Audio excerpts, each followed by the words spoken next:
Hello, friends. Today I'm reading Class 12, Chapter 8 Memories of Childhood by Zitkala Sa and Bama. Before you read, this unit presents autobiographical episodes from the lives of two women from marginalized communities who look back on their childhood and reflect on their relationship with the mainstream culture. The first account is by an American Indian woman born in the late 19th century.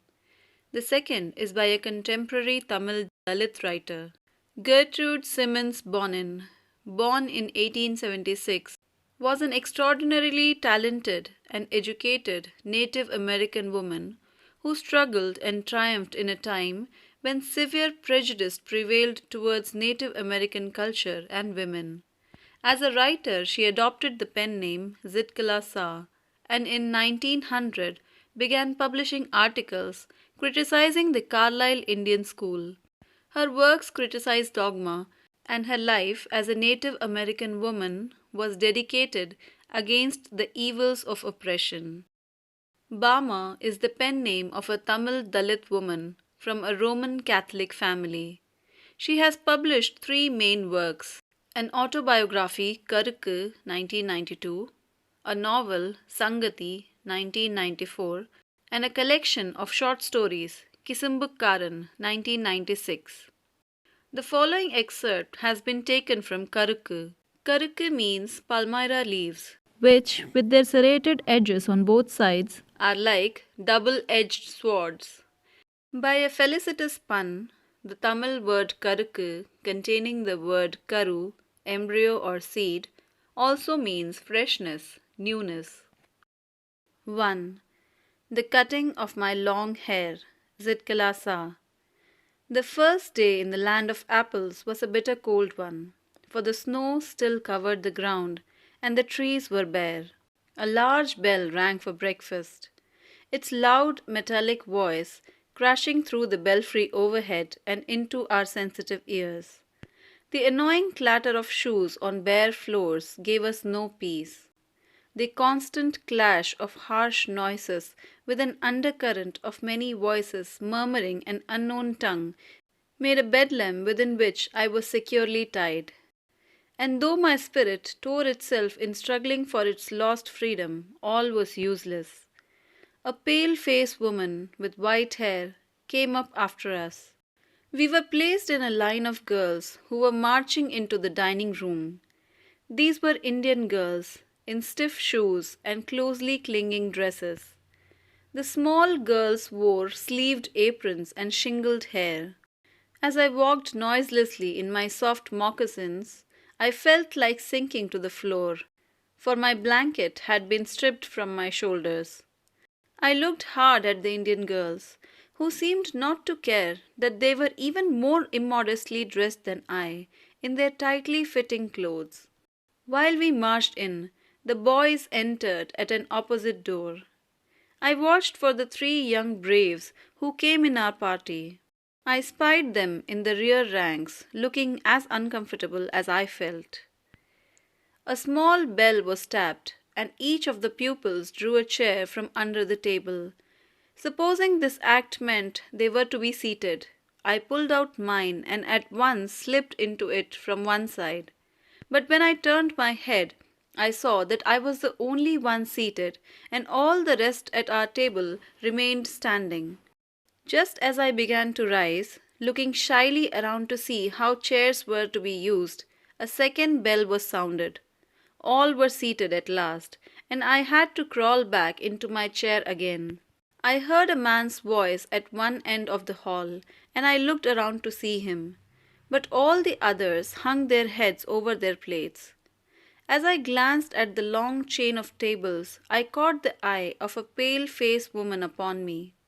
Immediately, I dropped my eyes, wondering why I was so keenly watched by the strange woman.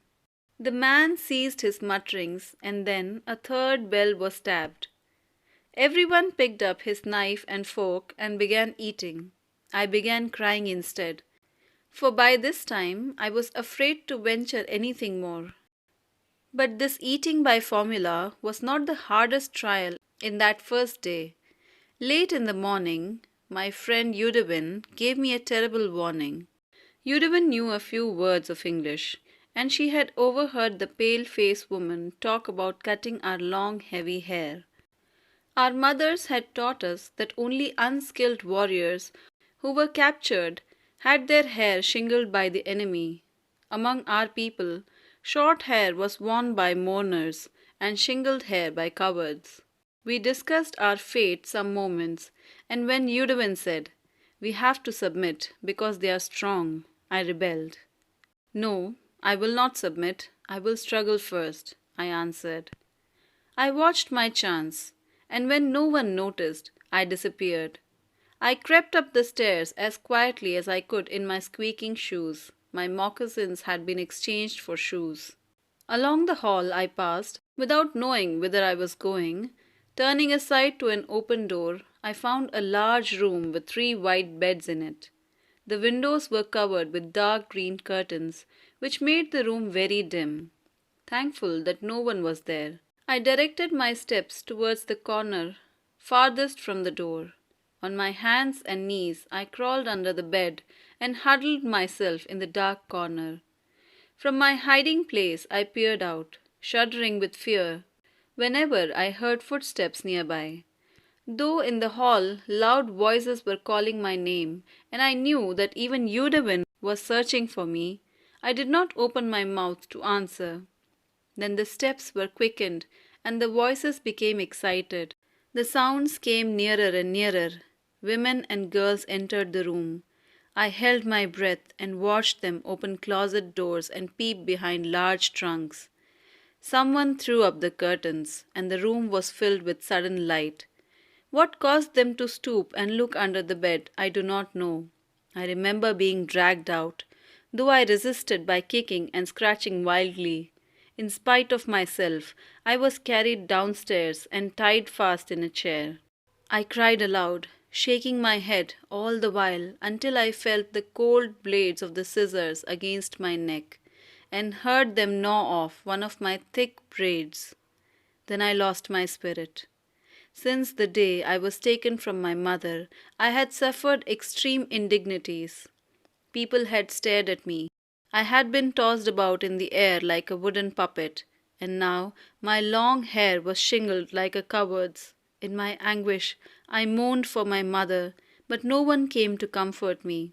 Not a soul reasoned quietly with me, as my own mother used to do. For now, I was only one of many little animals driven by a herder. 2. We too are human beings, by Bama. When I was studying in the 3rd class, I hadn't yet heard people speak openly about untouchability, but I had already seen, felt, experienced, and been humiliated by what it is. I was walking home from school one day, an old bag hanging from my shoulder. It was actually possible to walk the distance in 10 minutes, but usually it would take me 30 minutes at the very least to reach home. It would take me from half an hour to an hour to dawdle along, watching all the fun and games that were going on, all the entertaining novelties and oddities in the streets, the shops and the bazaar. The performing monkey, the snake which the snake charmer kept in its box and displayed from time to time, the cyclist who had not got off his bike for 3 days and who kept pedaling as hard as he could from break of day, the rupee notes that were pinned on to his shirt to spur him on, the spinning wheels, the Mariata temple, the huge bell hanging there, the Pongal offerings being cooked in front of the temple, the dried fish stall by the statue of Gandhi, the sweet stall, the stall selling fried snacks, and all the other shops next to each other. The street light always demonstrating how it could change from blue to violet.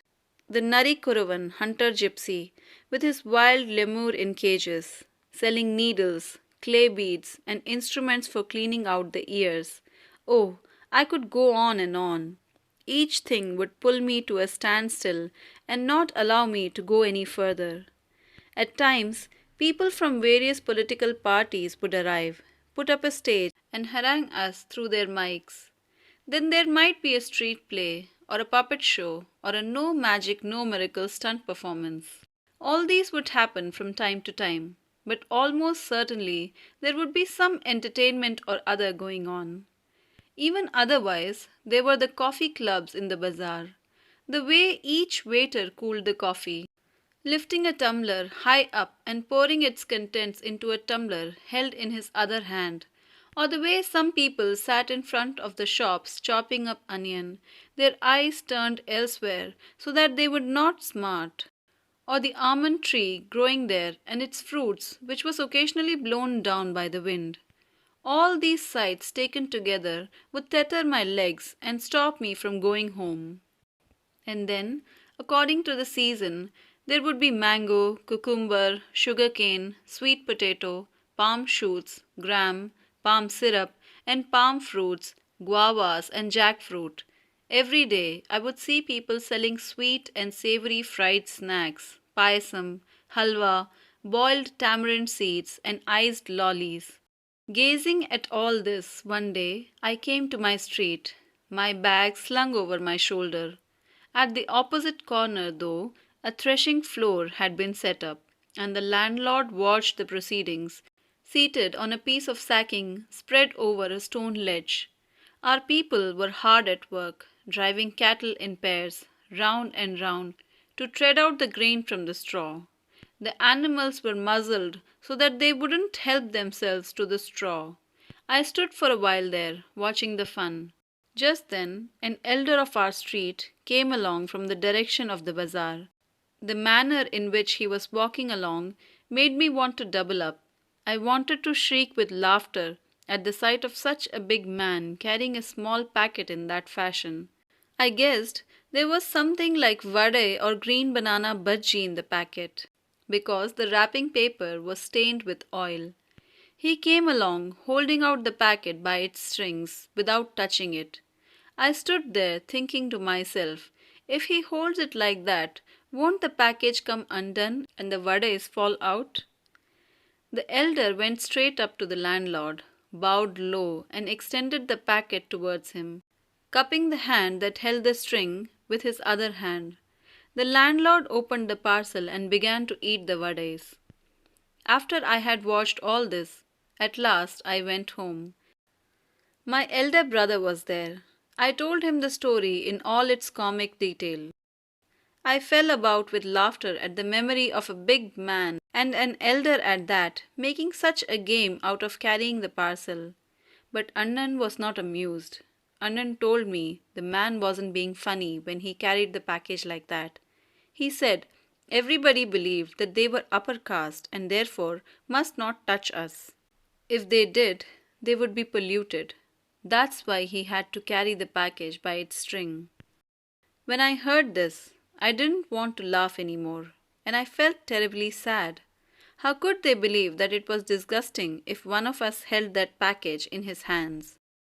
Even though the vade had been wrapped first in a banana leaf and then parceled in paper, I felt so provoked and angry that I wanted to touch those wretched vades myself straight away. Why should we have to fetch and carry for these people, I wondered. Such an important elder of ours goes meekly to the shops to fetch snacks and hands them over reverently, bowing and shrinking, to this fellow who just sits there and stuffs them into his mouth. The thought of it infuriated me. How was it that these fellows thought so much of themselves? Because they had scraped 4 coins together? Did that mean they must lose all human feelings? But we too are human beings. Our people should never run these petty errands for these fellows. We should work in their fields, take home our wages, and leave it at that. My elder brother, who was studying at a university, had come home for the holidays. He would often go to the library in our neighboring village in order to borrow books. He was on his way home one day, walking along the banks of the irrigation tank. One of the landlord's men came up behind him. He thought my Annan looked unfamiliar, and so he asked, "Who are you, Appa? What's your name?" Annan told him his name. Immediately the other man asked, "Thambi, on which street do you live?" The point of this was that if he knew on which street we lived, he would know our caste too. Anand told me all these things, and he added, "Because we are born into this community, we are never given any honor or dignity or respect. We are stripped of all that. But if we study and make progress, we can throw away these indignities. So study with care, learn all you can. If you are always ahead in your lessons, people will come to you of their own accord and attach themselves to you. Work hard and learn." The words that Anand spoke to me that day made a very deep impression on me, and I studied hard, with all my breath and being, in a frenzy almost. As Anand had urged, I stood first in my class, and because of that, many people became my friends. So friends, if you know someone who will benefit from these videos, kindly share it with them. Like the video and also subscribe to the channel so that you never miss any more videos from this channel.